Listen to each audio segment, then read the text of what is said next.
ការពីព្រៃនេះមានក្មេងមួយឡើងទូចដឹកដៃគ្នាទៅញ៉ាំសាឡាដតែមិនណាយហើយសាឡាដ20%សាច់កែឡើង80%ហ្មងនេះនិយាយលេងទេអានេះអាហារសម្រន់ណាបងប្អូនអានេះមានឈ្មោះថាញ៉ាចាងដែលជាម្ហូបពេញនិយមខ្លាំងមែនទែននៅប្រទេសវៀតណាមមិនថាម្ហូបប្រទេសណាទេគឺខ្ញុំចូលចិត្តតាមបែបប្រភេទនីមួយៗមកបងប្អូនដោយម្ហូបវៀតណាមអញ្ចឹងគឺខ្ញុំចូលចិត្តរបៀបអាខ្ចប់អញ្ចឹងបងប្អូនជ្រលក់មួយទឹកកាពីអូយកប់សេរីរីហ្មងតែឈុតញ៉ាចាងនេះហាគេញ៉ាំមួយទឹកកាពីអីគេញ៉ាំជាមួយនឹងទឹកអំពិលទុំហើយនឹងទឹកម៉ាំចាំមើលសាកមើលរសជាតិមិនដែរតែខ្ញុំកុំតែចោលដែរជាមួយនឹងទឹកកាពីនៅកន្លែងគាត់បងប្អូនទឹកកាពីកន្លែងគាត់គឺឆ្ងាញ់ខ្លាំងហ្មងទឹកកាពីរបស់គាត់មិនបាច់លាយអីច្រើនទេបងប្អូនដាក់តាមម្ទេសដាក់តែខ្ទឹមមកចំបាច់ក្រូចទូចរបស់គាត់ក្រូចខ្វិចហ្នឹងអូយពីឡើងឈ្ងុយហ្មងខ្ញុំអត់សូវចូលចិត្តបន្លែហ្មងទេតែបើសិនជាខ្ញុំញ៉ាំជាប្រភេទអញ្ចឹងគឺខ្ញុំញ៉ាំបន្លែបានច្រើនខ្លាំងហ្មងជាពិសេសគឺអាស្លឹកជីពណ៌ស្វាយហ្នឹងមកឈុតហ្នឹងគេមានដូចជាសបកញ៉ាចាងទៅអំពងហ្នឹងបើហិតត្រីសាច់កជ្រូកនំបញ្ចុកបន្លែប្លុកហ្នឹងគេមានដូចជាជីគ្រប់មុខជីពណ៌ស្វាយសាឡាត់អីហ្នឹងហើយជាពិសេសគឺស្វាយហ្នឹងឯងបងប្អូនស្វាយខ្ចីយើងហ្នឹងយកទៅជ្រលក់មួយហ្នឹងឆ្ងាញ់ណាស់បងប្អូនបើថាបានជ្រលក់មួយទឹកកាពីទៀតអូយ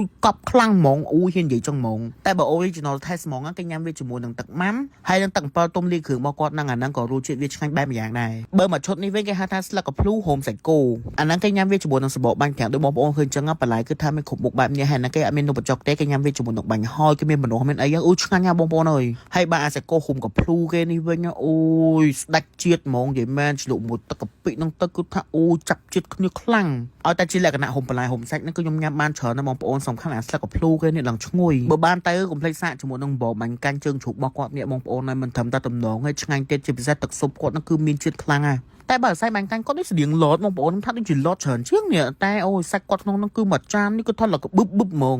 គេមានជើងជ្រូកប្រហិតត្រីសាច់ជ្រូកហើយនឹងសាច់អីទៀតទេបងប្អូនច្រើនណាមើលអ្នកកំពតសុំសួរមួយមើលស្គាល់នំបញ្ចុកមួយនេះទេនំបញ្ចុកនេះគេហៅនំបញ្ចុកអ្នកខេត្តកំពតតែបងប្អូនដូចជាគេហូរកន្តិចហេប៊ីនៅលើហ្នឹងហើយទឹកស៊ុបរបស់គេហ្នឹងគេប្រើជាមួយនឹងទឹកត្រីផ្អែមបងប្អូនគេសូបជាមួយនឹងនំបញ្ចុកនំអីស៊ីជាតិគ្នាដែរតែបងប្អូនឲ្យខ្ញុំទៅហាងកលីលំហ្នឹងគឺខ្ញុំដឹងញ៉ាំបានច្រើនហ្មងហើយក៏មិនដែលភ្លេចដែរជាមួយនឹងកាហ្វេនៅកន្លែងគាត់បងប្អូនកាហ្វេនៅកន្លែងគាត់បងប្អូនសាកញ៉ាំទៅគឺ original taste ហ្មងកាហ្វេរបស់គាត់ទៅក្លិនឈ្ងុយហើយឆ្ងាញ់ដូចខ្ញុំញ៉ាំនៅវៀតណាមបែបបិទហ្មងកាហ្វេគាត់អត់មានឆុងហ្វីនឆុងអីទេគាត់ឆុងដោយម៉ាស៊ីនបែបនេះបងប្អូនគឺថាចាំចំោះយកទឹកឯងម្ដងមកតំណគឺថាយូរដែរហ្នឹងណាហើយកាហ្វេគាត់ពិសេសណាបងប្អូនគាត់មានលក្ខណៈជាកាហ្វេពងមាន់បែបនេះក៏មានដែរបងប្អូនគឺថាវាយពងមាន់ឯភ្លាមតែម្ដងហើយពងមាន់ដែលគាត់បានវាយហ្នឹងគឺគាត់វាយជាមួយនឹងគ្រីមយកតែម្ដងបងប្អូនហើយគ្រីមគាត់មានលក្ខណៈជាគ្រីមពងមាន់ហើយនឹងគ្រីម cheese បែបនេះកាហ្វេតំណងផឹកប៉ុណ្ណឹងហើយបើតកកវិញតំណងគៀមពីព្រោះអីតកកគាត់គឺគាត់ផលិតខ្លួនឯងគាត់មានទូតកកមួយធំចាំផលិតនិយាយទៅធ្លាក់តកកមកពុបរហូតបងប្អូនបានទៅកុំភ្លេចសាជាមួយនឹង Passion Cream Cheese របស់គាត់នេះបងប្អូនហាងធំអត់ដូរទេកន្លែងគាត់ហ្នឹងគឺឆ្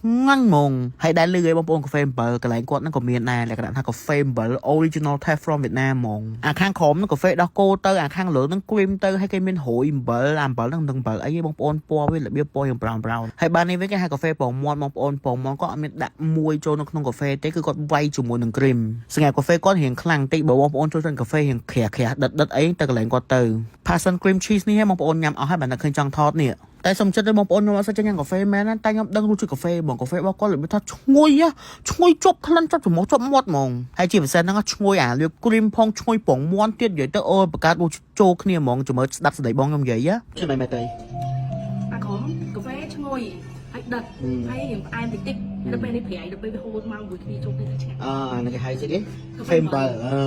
ខេហាងរបស់គាត់នេះងាយស្រួលចាំឲ្យបងប្អូនមានឈ្មោះថាគិរីរំកាហ្វេដែលមានទីតាំងគឺនៅខាងក្រោយរោងកុនគិរីរំផ្ទាល់តែម្ដងហាងគាត់ស្ថិតនៅលើផ្លូវ113ផ្លូវចាក់ទៅសាលាអង្គអេងហ្នឹងហ្មងមកកុំឲ្យបាក់បងប្អូនវាយតែហាងកាហ្វេគិរីរំក្នុង Google Map ចេះមកគឺថាឃើញហើយហាងគាត់នេះបងប្អូនភ្លឹងហើយតាំងពីក្រៅរហូតដល់ក្នុងចេះបងប្អូនគាត់រៀបចំស្អាតមែនតើអញ្ចឹងមកគឺថាស្ត្រីមេផ្ទះតែម្ដងមកអង្គុយញ៉ាំអីមកអង្គុយផឹកកាហ្វេគឺថាបានមកបងប្អូនទីតាំងហាងគាត់គឺថាធំទូលាយមែនតើមានទាំងជាន់លើហើយនិងជាន់ក្រោមបងប្អូនចង់មកផឹកកាហ្វេអង្គុយនិយាយគ្នាលេងផឹកកាហ្វេធ្វើការអីចឹងបងប្អូនគឺថាបានមកនៅកន្លែងគាត់ទីតាំងគាត់សបោតុកសបោអីឲ្យអង្គុយបើបងប្អូនសើមកអង្គុយញ៉ាំគេថាអាចខ្ចប់យកទៅញ៉ាំផ្ទះបានបងប្អូនគាត់មានសេវាកម្មដឹកជញ្ជូនណៃដល់មុខផ្ទះតែម្ដងចាំតែមកចេញយកឲ្យទៅលុយទៅថាបានញ៉ាំឯងបងប្អូនអរគុណច្រើនជម្រាបលាបាយម៉ាក់